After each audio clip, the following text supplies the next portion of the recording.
everybody and welcome back to Pacochino, and today we are doing the promised unboxing of my two Re-Ment sets that I got in my last haul. These two Re-Ment sets are manufactured by the Japanese company Re-Ment, which is a manufacturer for collectible plastic toys. The name Re-Ment comes from the Reform the Entertainment, which was established in 1998. And they are currently selling different lines of miniature food or furniture or animal figures, or in this case, for example, of the Pokemon set of the Back Alley. And they all do these Pochi sample series, which are just little or petite sample series, and they usually contain 5 to 12 individual box sets. As you can see here, we have 6 different sets, and you can either purchase the whole box set or you can just get one of these boxes, and then there are blind boxes, and it's about luck which one you will get in this case. Although I noticed with the different blind boxes that I already got, or box sets that I got, that mostly on the bottom left is the very first one of the set, and on the bottom right is the last one of the set. So let's open the Pokemon Re-Ment set first, and we will take a look at the individual boxes. And as you can see, here are all the items in it listed, and there also seems to be a little story which I can't read because everything is in Japanese. But yeah, it looks really good. So let's cut this open and get out what's inside. Firstly, we have the figure parts here, and it also comes with a little pamphlet where again all the different items are shown which you can expect or get, and they also have this disgusting gum which we will put to the side. So taking a look at the blister, everything is separately packaged, so let's cut it open, pull it out and take a closer look. First off at Umbreon, which was done really nice, just minimal seam lines, and also the little plant which came with it. The base on the other hand is pretty light and resembles a pretty plain concrete floor with the pool of water from the hydrant and the moon in it, which is really neat because it reflects that it's supposed to be night. In comparison to this wall with leaves on this side, it was really light. This one was quite heavy, and you plug it in like so and put on Umbreon on the top, and there we have the final piece. Pretty easy to assemble and super cute. And don't forget the plant. So let's open the next one and pull it out, and here we have Grimmer and Lampent. They are pretty cute. You just assemble like the one before. You put the wall with the graffiti of Ghastly and Haunter on it, which looks super amazing in my opinion, and also the little lamp with Lampent. Here we have a paved floor in comparison to the Umbreon one, which was pretty smooth. So let's put him to the side and open the next box. And in it we have Gengar with some pretty neat accessories, which we will take a closer look at. First off, we have this newspaper, which is done with so much detail. I really love the outlets of the different Pokemons, even though you can't read what's standing there. He further has 2 more items. First off, a broken glass bottle, and also the potion item to recure the health of the Pokemon, which were done both really good. Overall, this is a really nice piece with even the poster and the graffiti on the wall. but you need to be careful with the accessories because they are not attached to the base and roll off if you tilt them in the wrong way, like so.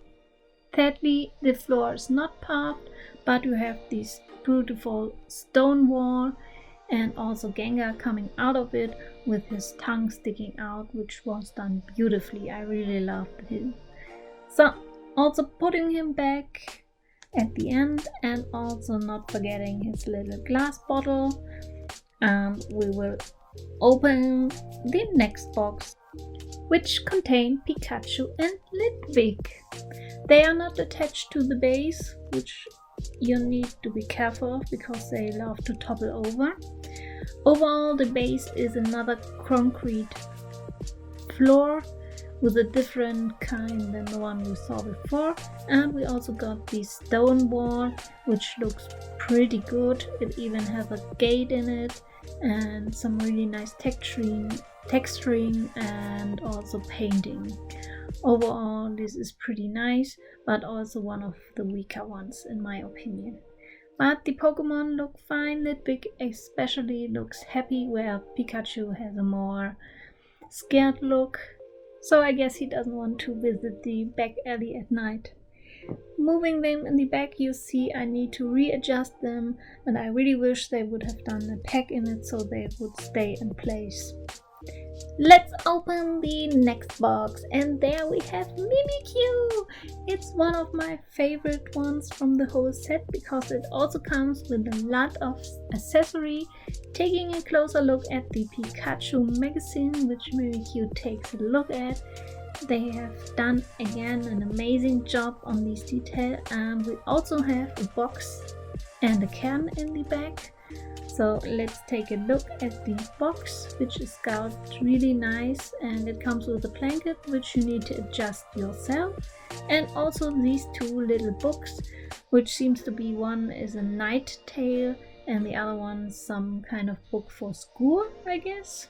No idea, you can't read anything on it, but on both of it are Pikachus, and on the back side of the school book there's even a Pokeball. So, let's put them into the box, and that's how it looks when you push everything in. Pretty cute and a lot of detail for something so small. So, we also see that the floor or the concrete is broken up so that wheat can grow from the bottom, and we also have a don't trash sign at the fence in the back. I really love this one. And on to the last box, which contains Murkrow and Honchkrow. I hope I pronounced it right. Again, here are some cracks in the concrete so that wheat can grow from it. Further, Murkrow had this necklace in his beak, which was a pain to put into. Another nightmare was putting Murkrow into the base, because he's packed and he doesn't fit very well and his feet are way too soft, so I can't really push it into. Otherwise the fence is really cool, and also there's another sign which I have no idea if it's a warning sign or something else, but anyway it's still a really adorable piece. And here we have the whole gang. That was every box from this box set. Overall, I really love this set because one of the reasons why I got it is that I personally really love and enjoy dark and ghost type Pokemons, and these are also the Pokemons which I normally try to collect when I'm playing Pokemon, and so a whole set with just this type was really up my alley and I'm really happy. The only downside there is that none of these pieces really match with each other all too well because all have different floors or grounds, concretes. None of the backdrops really match with each other except maybe the fence ones, but otherwise it's still fine. They are beautiful pieces and I really love it, and I would recommend everyone to pick it up if you're interested in it. This concludes the first box set, and we will now unbox the second box set, which is Sumikko Gurashi's Japan Trip Terrarium. Sumikko Gurashis are a set of characters which tend to be a bit negative and are only comfortable living in a corner, which roughly translates Sumikko Gurashi. The Sumikos mostly consists of 5 main characters and a bunch of side characters, and here you can see we also have 6 boxes in this box set, and the boxes in general were much heavier and bigger than the ones from Pokemon. On the sides are also shown the different types that you can get if you just purchase like one box. Overall the design is pretty, and so I say we will open this first one and pull out what's inside. First off, we have the stand for the task, or for the bottle that will sit on it, which is supposed to be wood but is cheap plastic. Let's take a look at the little flask, and here we have the stuff what's inside, and these 2 minifigures are Toge and Terrarium. Terrarium is the one on the left side, and the other one is our little ferryman. Here they are in their little boat, and here we have the rest of the base, which is a lake sea with a wisteria tree, which looks really pretty. So let's put the little boat inside, and it looks absolutely adorable. I love the little attention to detail with the petals on the water, and the surface from the water shows ripples. Really adorable and really well done. So putting it inside the flask, and I have lost some footage so you can only see it here. We are moving on to the next box, and here we have Penguin and I think a tonkatsu on a bench in a kimono, and some cucumber and melon. That's how they look on their base, which is a green grass ground with some water, and you see some fireworks in the background of the little flask. Really cute, lots of reflection. So let's move along to the next box. Following along, we have another penguin. This time it's the real one, and he's on this cute little bridge with an umbrella in his hand, because you will see it's the rainy season one. He's crossing a river which even has these ripples from the rain and some rain drawings on the back of this little bottle, and it's absolutely adorable. So moving along, the next piece is a snowy landscape with some stones and a tree and even a fence, and as you can see, Yama-chan is standing on a ladder and looking over the fence. And it comes with these 2 little figures of Shirokuma and the tapioca, and even the little toll on the head of Shirokuma has a name and a face which looks absolutely adorable. That's how it looks when put together. Really adorable scene. It's the hot spring and it looks fantastic. This goes into this jar-like thing. Really adorable. It looks like you could put candies in it. Really cute. So let's open the next one, and we have Epifry and Tonkatsu as a shrine maiden and a priest. Tonkatsu is the priest one, and here you can the Epifry shrine maiden with a little broom in her hand, and she looks so cute. There's so much detail in these little figures, and that's how it looks together. We have some stairs and a lovely torii gate, which is absolutely adorable, and I really love this scene. So let's put the lid on top and move it to the other ones.